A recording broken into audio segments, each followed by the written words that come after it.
చిన్న ఇంజెక్షన్ ద్వారా మోకాలు మరియు నడుము నొప్పులకు దీర్ఘకాలిక పరిష్కారం. డాక్టర్ ప్రకాష్ గుడిపూడి. సంప్రదించండి. Allieds pain and pain management centre, Hyderabad. ఒక నటుడుగా అదే విధంగా ఒక పొలిటీషియన్ మనందరికీ తెలిసిన వ్యక్తి బాబు మోహన్ గారు.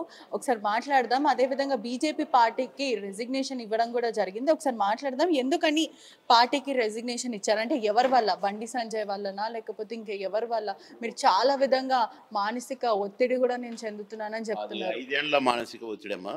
5 ఏళ్ల నేను అనుభవించిన మానసిక ఒత్తిడికి పోయినసారి ఎంపీ టికెట్ ఇస్తామని ఇయ్యనందుకు, మోసం చేసినందుకు, ఈసారి కూడా ఇస్తామని ఇప్పుడు కూడా మోసం చేస్తున్నందుకు, ఈ మధ్యలో ఇంకా చాలా ఉన్నాయి. అన్నీ చెప్పిన నేను పార్టీలో చేరిన కానీ ఏం జరిగినాయి, ఎట్టెట్ట జరిగినాయి, ఇవన్నీ కూడా ఇప్పుడు నేను ప్రశ్న మాట్లాడినా కూడా పై ఢిల్లీ పెద్ద నాయకులుగా కూడా నేను చెప్పడం జరిగింది, పోవటం జరిగింది. నో రిప్లై పైనుంచి, నో రిప్లై కింది నుంచి. కనుక నా ఫోన్ కూడా రిసీవ్ చేసుకున్నప్పుడు, నేను చెప్పిన దానికి స్పందించినప్పుడు, మళ్ళీ నాకు వ్యతిరేకంగా ఇంకొక క్యాండిడేట్లను పంపి అక్కడ ప్రచారమే జరుగుతున్నప్పుడు నేను ఇంకా ఉండటం నాకు మర్యాద కాదని నేను రిజైన్ చేసినాను. ప్రస్తుతం మీ రాజకీయ జీవితం ఏంటి? అదేవిధంగా ఆంధ్రాలో ఓడిపోయారు కాబట్టి ఇప్పుడు ఇవ్వలేదా లేకపోతే ఏంటి? అది నాకు తెలియదమ్మా. అది వాళ్ళని అడగాలమ్మా, పార్టీ పెద్దలను అడగాల.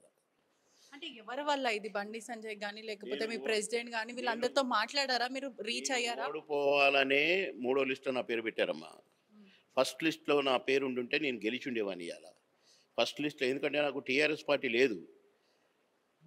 నా టీడీపీ పార్టీనే నేను టీఆర్ఎస్ పార్టీలో కలిపిన. ఆ టీఆర్ఎస్ పార్టీలో మొత్తం టీడీపీని అంతా పోగు చేసుకుని రెడీ చేసుకున్నా. ఫస్ట్ లిస్ట్లో ఎప్పుడైతే నా పేరు రాలేదు, సెకండ్ లిస్ట్లో ఎప్పుడైతే నా పేరు రాలేదు, అందరూ కాంగ్రెస్లో చేరిపోయారు. కనుక హెల్ప్లెస్ అయిపోయినా. ఎవరికి ఫోన్ చేసినా ఎత్తట్లేదు, ఎవరు రెస్పాన్స్ లేదు. నేను సైలెంట్ అయిపోయినా. పోనీ ఎలక్షన్లు అయిన కాడ నుంచి ఫోన్లు చేస్తున్నాను. ఢిల్లీ నాయకులకు చెప్పాను, ఇక్కడ నాయకులకు చెప్పాను, నో రెస్పాన్స్. అందుకే రిజైన్ చేశాను. బీజేపీలో గ్రూపిజం ఎక్కువ అయిపోయింది అని చెప్పొచ్చా? బాగా బాగా ఒకడికొకడు మాట్లాడుకోరు. ఏ నాయకుడితో మాట్లాడరు. ఎవరైతే నెంబర్ 1 లీడర్స్ ఉన్నారో 10 మంది, ఆ 10 మంది కూడా ఒకరితొకరు మాట్లాడుకోరు, ఒకరినొకరు చూసుకోరు, ఒకరితొకరు వినడు. వీడికి పై ఎత్తు వాడేయాలా, వానికి పై ఎత్తు వీడేయాలా. వీళ్ళకి కూడా సపోర్టింగ్గా ఉంటే వాళ్ళని ఎల్లగొట్టాలి. పార్టీ నుంచి పనికి మాలను తెచ్చుకోవాలా, పనికి వచ్చేవాళ్ళని వదిలేయాలి, ఎల్లగొట్టాలి. అది స్ట్రాటజీ. హుజరాబాద్ ఎలక్షన్స్లో కూడా ఈటల మిమ్మల్ని అన్నాడు, మీ వల్లనే నేను గెలిచానని చెప్పాడు. రఘునందన్ కూడా చెప్పడం కూడా జరిగింది. మరి ఏమంటారు? అంటే వీళ్ళందరూ ఎక్కడ పోయినారు? అది మీరు వాళ్ళని అడగలమ్మా. వాళ్ళు ఉన్నారో, పోయినరో, లేచిపోయినరో నాకు తెలియదమ్మా. నాకు సంబంధం లేని వ్యవహారం. నా మనసుకు కష్టమైంది, రిజైన్ చేసిన. మీ ప్రెసిడెంట్ వచ్చి మళ్ళీ మిమ్మల్ని వెల్కమ్ చెప్తే ఏం చెప్పమ్మా? అది అయిపోయింది, రారు. అపాయింట్మెంట్ కూడా ఇవ్వలేదు. పార్టీలో చేరుతారు? ఏమైనా ప్లాన్స్ ఉందా? టీఆర్ఎస్ వాళ్ళు ఎవరు? బీఆర్ఎస్ ఎవరైనా? నో టీఆర్ఎస్ లో పోయే ప్రసక్తే లేదు. ఇండిపెండెంట్ గా పోటీ చేస్తారేమో? చేస్తానేమో. మీరు గతంలో ఒకసారి చెప్పారు, వరంగల్లో ఎంపీగా నేను ఖచ్చితంగా ఒక్కసారి పోటీ చేస్తాను అని చెప్పి మాట ఇచ్చారు.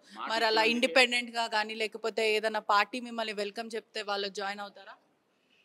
ఆ మాట ఇచ్చినందుకే వరంగల్ నుంచి ఒక్కసారి ఎంపీగా పోటీ చేయాలని, వరంగల్ ఎంపీ టికెట్ ఇస్తేనే బీజేపీలో చేరతా అని చేరిన 5 ఏళ్ల క్రితం. అప్పుడు ఇయ్యకపోగా మోసం చేశారు. లిస్టులో కూడా నా పేరు లేకుండా పంపారు. లిస్టులో పేరుంటే డెఫినెట్ టికెట్ వచ్చేది నాకు. ఈసారి ఇస్తానన్నారు, ఈసారి కూడా ఇవ్వకుండా వేరే వాళ్ళు 2-3 అక్కడ ప్రచారం చేసుకుంటున్నారు. ఇప్పుడు మీరు ఇక్కడ ప్రెస్ మీట్లో చెప్పడం జరిగింది, సస్పెన్షన్ ఆర్డర్ ఇచ్చి లెటర్ పంపిస్తే ఇవ్వచ్చు కదా. అంటే మీరు ఇచ్చే లోపడే వాళ్ళు ఇవ్వచ్చు కదా. నేను రిజైన్ చేసిన కదా. ఇంకా సస్పెండ్ లెటర్ ఏం చేసుకుంటారు?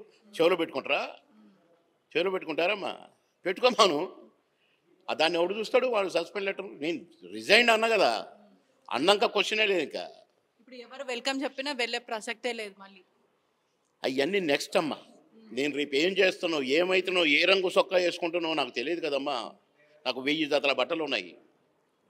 రేపే ఈ రోజు వరకు డిసైడ్ అయింది రిజైన్. That's all. చూస్తున్నారు కదా, రిజైన్ చేశాను నేను 5 ఏళ్ల నుంచి నేను సేవలు బీజేపీ పార్టీకి ఇవ్వడం జరిగింది. ఎటువంటి నాకు రెస్పాండ్ ఇవ్వకుండా, ఒక మర్యాదగా ఇవ్వకుండా, నా ఫోన్స్ కూడా ఎత్తకుండా నాకు టికెట్ ఇస్తా అని చెప్పి మోసం చేశారు. ఇది చాలా అన్యాయం అని చెప్పి బాబు మోహన్ చెప్పడం కూడా జరుగుతుంది. కెమెరామెన్ శివతో పెట్టి రిపోర్టింగ్, RTV హైదరాబాద్. మరిన్ని వీడియోస్ కోసం ఛానల్ ని సబ్స్క్రైబ్ చేయండి. లేటెస్ట్ అప్డేట్స్ కోసం వాట్సాప్ ఛానల్ ని ఫాలో చేయండి. అండ్ లింక్ డిస్క్రిప్షన్ లో ఉంది.